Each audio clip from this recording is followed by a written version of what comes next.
আসসালামু আলাইকুম ওয়া রাহমাতুল্লাহি ওয়া বারাকাতুহু। আলহামদুলিল্লাহ ওয়াসসালাতু ওয়াসসালামু আলা রাসূলিল্লাহ ওয়া আলা আলিহি ওয়া সাহবিহি আজমাইন। আচ্ছা, আলহামদুলিল্লাহ আপনারা অনেক সময় ধরে অনেক গুরুত্বপূর্ণ আলোচনা শুনে ফেলেছেন ইতিমধ্যেই, বিশেষ করে আমাদের বড়দের কথা শুনে ফেলেছেন এবং সামনে আরো অনেক বড়রা আমাদের সামনে উপবিষ্ট রয়েছেন যাদের কথা আমরা শুনবো। সুতরাং আমি বক্তব্য খুব সংক্ষেপ করে ফেলছি। আলহামদুলিল্লাহ আমি এসে শাইখ জাইনুল আবেদিন হাফিজাহুল্লাহ, তিনি আমার অত্যন্ত প্রিয় একজন লেখক, ওনার বক্তব্য আমি শুনলাম। তো একই সাথে আমি হযরতের সাথে আমি একমত এবং একই সাথে একটু দ্বিমত। মানে আমি দুটো মূল আলোচনাটা আমি নিয়ে আসতেছি এভাবে। এক নম্বর হচ্ছে যে জনসাধারণের প্রত্যাশায় আগামী বাংলাদেশ, আমি সম্পূর্ণ একমত যে এই জনসাধারণ আমরা তৈরি করতে পারিনি, এখনো এই জনসাধারণ তৈরি না, এবং এই জন্য আমাদের ব্যাপক হারে দাওয়াতি কর্মযজ্ঞ প্রয়োজন। সামাজিক এবং অর্থনৈতিকভাবে আমাকে জনসাধারণের পাশে শুধু মৌখিক দাওয়াত না, বরং সামাজিক এবং অর্থনৈতিক দাওয়াত, জনগণের সামনে, জনগণের মাঝে আমাদেরকে এইভাবে উপস্থিতি জানান দিতে হবে যেন জনগণ এটা বুঝতে পারে যে তার প্রত্যেকটা সমস্যায় আমরা দাড়ি টুপিওয়ালারা তাদের সাথে আছি। এই দাড়ি টুপিওয়ালাদেরকে মেইন স্ট্রিমিং করতে হবে।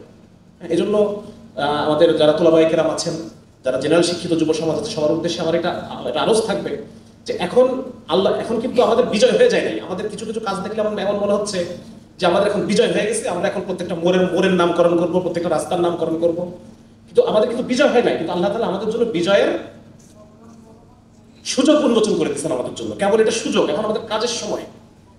তো যার কারণে এটা হচ্ছে একটা গুরুত্বপূর্ণ আলাপ। আর দ্বিতীয় যে বিষয়টা আমি যে শাইখের সাথে একটু আমি যেটা দ্বিমত পোষণ করতেছি, এটা হচ্ছে যে গত পরশুদিনের এক পর্যন্ত একমত পোষণ করতাম। গত পরশুদিন আমি এবং শেখ আব্দুল হাই মোহাম্মদ সাইফুল্লাহ হাফিজাহুল্লাহ, আমরা দুইজন, এবং সাথে ডাক্তার মুর্তজা নামে একজন ক্লোজ একজন ভাই, আমরা তিনজন গিয়েছিলাম পঙ্গু হাসপাতালে আহতদেরকে দেখার জন্য।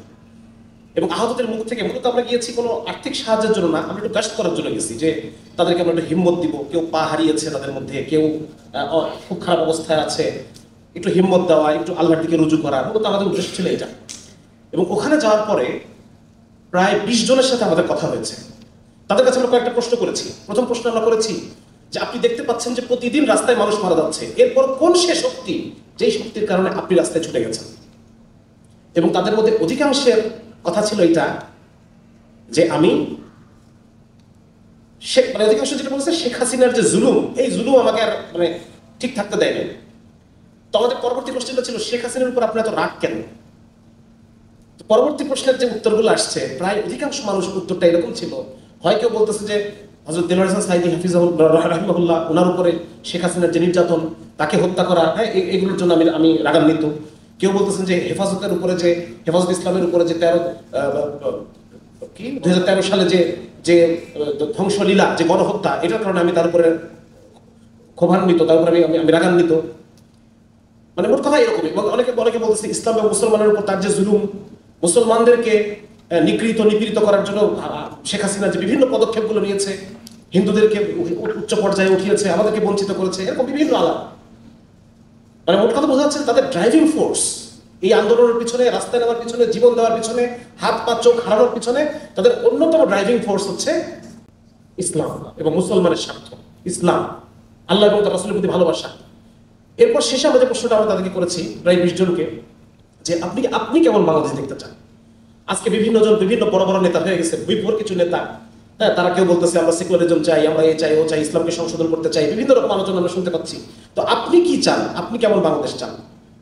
এদের মধ্যে অনেক কথা বলেছে। কেউ অনেক ইয়াং, কেউ তারা বলেছে আমরা ঘুষমুক্ত বাংলাদেশ চাই, ক্ষুধামুক্ত, এগুলো এসেছে। কিন্তু অধিকাংশ তারা যে কথাটা বলেছে, আমার যেটা আমি যেটা অ্যানালাইসিস করে যেটা বুঝতে পারলাম, তারা যে কথাটা বলেছে, তারা বলতে চাচ্ছে যে আমরা ইসলাম এবং মুসলমানের জন্য নিরাপদ একটা বাংলাদেশ চাই। তাদের অধিকাংশ কথা ছিল এটা। এবং এর মধ্যে একজন লোক, তিনি একজন সাংবাদিক ছিলেন, একটা প্রকাশনাতে কিছু বইও আছে তার, একদম দাড়ি শেভ করা মানুষ, উনি বলতেছেন অনেক শাসন তো দেখলাম, ইসলামের শাসন দেখতে চাই। উনি না, দুইটা ছেলে বলছে এই কথা। এবং আরো কিছু মানুষ তারা বলছেন যে আমরা ইসলামের একটা বাংলাদেশ, ইসলামের ইনসাফের বাংলাদেশ দেখতে চাই, এই ধরনের কিছু কথা তারা বলছেন। তো আমাদের আশাবাদী হওয়ার জায়গা আছে, আমাদের কাজের মৌকা আছে। আমরা সবকিছু পেয়ে গেছি, বিজয়ী হয়ে গেছি, ব্যাপারটা এরকম না, কিন্তু আমাদের দুয়ার উন্মোচন হয়েছে কাজ করার, আল্লাহ তাআলা সুযোগ দিয়েছেন। এখন যদি আমি কাজ না করি, আমি আর নিজেকে কখনো ক্ষমা করতে পারবো না, আমরা নিজেদের কখনো ক্ষমা করতে পারবো না যদি এখন আমি কথা না বলি, এখন আমি কাজ না করি। এটা কিন্তু একটা। 2 নম্বর হচ্ছে যে সামনের কি বাংলাদেশ দেখতে চাই, এর আগেও বিভিন্ন সময় 47-এ আমরা যারা ইসলাম প্রিয় মানুষ ওলামায়ে কেরাম তাদের ব্যাপক অবদান ছিল, কিন্তু এর পরবর্তীতে তাদের সাথে রাজনৈতিকভাবে কিছু প্রতারণা করা হয়েছে। 71 সালের পর থেকে তো গত 50 বছর লাগাতার ইসলাম এবং মুসলমানের উপর স্টিম রোলার চালানো হচ্ছে, কিন্তু এই জিনিস আর সামনে আসুক এটা আমরা চাই না। এখানে আমাদের তলবায়ে কেরাম তালিবুল ইলমদের রক্ত ঝরেছে, এখানে উলামায়ে কেরামের রক্ত আছে, এখানে মানুষ ইসলামকে ড্রাইভিং ফোর্স হিসেবে নিয়ে আল্লাহ এবং তার রাসূলের জন্য তাদের কাছে আমরা এটাও জিজ্ঞেস করছি যে আপনার যে চোখ নাই এখন আপনার কেমন বোধ হচ্ছে? তিনি বলতেছেন যে আমি আল্লাহর কাছে বদলা আশা করি। একজনকে জিজ্ঞেস করছে তার পা নাই, আপনার কেমন লাগতেছে? আপনি খুশি, সে খুশি। তো বলছে আপনি মনের জোর কোথা থেকে পাচ্ছেন? বলছে আমি আল্লাহকে রাজি করার জন্য গেছি, সুতরাং এটার আমি সব আমি আল্লাহর কাছে আশা করি। এরকম বিভিন্ন রকম উত্তর, আলহামদুলিল্লাহ। সুতরাং আমাদের আশাবাদী হওয়ার জায়গা আছে। তো এখন যেটা কেমন বাংলাদেশ চাই এটা বলতে গেলে কথা খুব বেশি দীর্ঘায়িত করবো না, অলরেডি অনেক আলোচনা রিপিট হয়ে গেছে, অনেক গুরুত্বপূর্ণ প্রস্তাবনা এসেছে।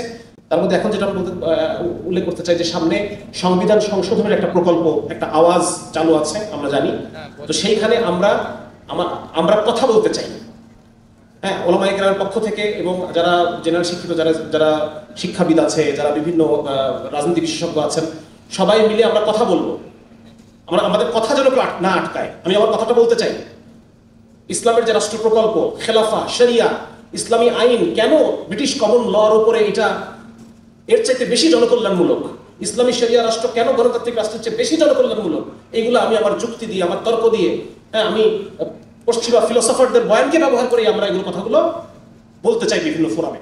এই জন্য সমস্ত ফোরামে, সমস্ত কমিটিতে, সমস্ত পলিসি মেকিং এ ধর্মপ্রাণ মানুষকে রাখতে হবে, ওলামায়ে কেরামকে রাখতে হবে। অলরেডি আমরা দেখতে পাচ্ছি যে আমাদের কিছু জায়গায় আমাদের রক্তের সাথে, আহতদের রক্তের সাথে বেইমানি করা হচ্ছে। শিক্ষা কমিটিতে ওলামায়ে কেরামকে রাখা হয় নাই। আমরা দেখতে পাচ্ছি যে বিভিন্ন যারা ভুইফোর নেতা হয়েছেন তারা বিভিন্ন উস্কানিমূলক পোস্ট দিচ্ছেন, ইসলামকে সংস্কার করবেন, হ্যাঁ, ইসলামকে ফ্যাসিবাদ বলতে, সামাজিক ফ্যাসিবাদ বলে উল্লেখ করতেছেন। ইসলামের যে খেলাফত ব্যবস্থার যে বয়ান, যে কনসেপ্ট, এটাকে তারা ফ্যাসিবাদ বলতেছেন, যে ইসলামী ফ্যাসিবাদ। এই সমস্ত কথা বলে তারা আমাদের অন্তরে আঘাত দিচ্ছেন। তো তাদেরকে আমরা সব বলতে চাই, ভাই আপনারা এটা করেন না, তাহলে আপনারা অচিরেই জনসমর্থন হারায় ফেলবেন। খুনি হাসিনার থেকে আপনারা শিক্ষা নেন। 2 নম্বর হচ্ছে আন্তর্জাতিক আইনের ভাষার মধ্যে আমরা দেখতে পাচ্ছি সেখানে কৌশলে সমকামিতার বিষয়গুলোকে ঢুকিয়ে দেওয়া হচ্ছে। হ্যাঁ, তারপর আরো দেখতে পেয়েছি পাঠ্যপুস্তক কমিটিতে যারা সমকামী বান্ধব মানুষ, এই নিকৃষ্ট গর্হিত অনাচার বান্ধব মানুষ, তাদেরকে রাখা হচ্ছে। এখনো পর্যন্ত যারা আহত তাদের ব্যাপারে এখনো পর্যন্ত সরকার কোনো ব্যবস্থা নেয় নাই। তো এই সমস্ত জায়গা থেকে আমি বলতে চাই যে মুক্তিযুদ্ধ মন্ত্রণালয়ের আন্ডারে এই আহতদেরকে, এনাদেরকে বিভিন্ন নথিভুক্ত করে, রেজিস্ট্রেশন করে তাদের ব্যাপারে সরকারের পক্ষ থেকে ব্যবস্থা নেওয়া হোক।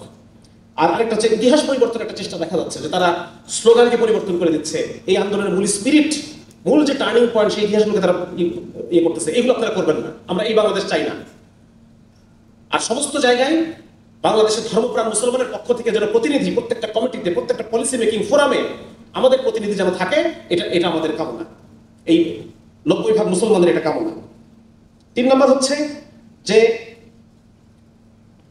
একটা প্রস্তাবনা আমি সংক্ষেপে একটু এখানে জানান দিতে চাই, যাতে করে এটা সবার কাছে পৌঁছায়। সেটা হচ্ছে যে একাধিক কোর্টের ব্যাপারটা, একাধিক কোর্ট যেন থাকে, কমপক্ষে যেটা আমাদের ফৌজদারি না হোক, দেওয়ানি যে মামলা, এখানে ইসলামী শরিয়া কোর্ট থাকতে হবে। অলরেডি মালয়েশিয়াতে বিভিন্ন জায়গায় এরকম আছে, পাকিস্তানে আছে। এর ফলে যেটা হবে, মানুষ ইসলামী আইনের যে সুফল এটা তারা প্রত্যক্ষ করতে পারবে, এবং পরবর্তীতে তাদের মধ্যে ওই চাহিদাও তৈরি হবে যে ফৌজদারিটাও ইসলামী আইনের আদলে হোক। তো এই কারণে এটা সম্মানিত ওলামায়ে কেরাম এখানে আছেন, যারা পরবর্তী বিভিন্ন সময় বিভিন্ন পলিসি মেকিং জায়গায় যাবেন, আপনাদের জ্ঞাতার্থে, আপনাদের দৃষ্টি আকর্ষণ করার জন্য এই ইনফরমেশনটুকু দাবিটুকু আমি জানিয়ে রাখলাম।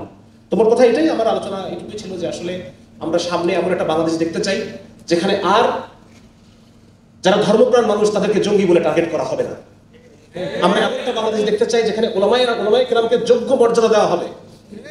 এমন একটা জায়গায় দেখতে চাই যেখানে আমরা যারা মেইন স্ট্রিম শিক্ষা থেকে, আমরা যারা ইসলামিক জ্ঞানের উপরে, ইসলামিক যে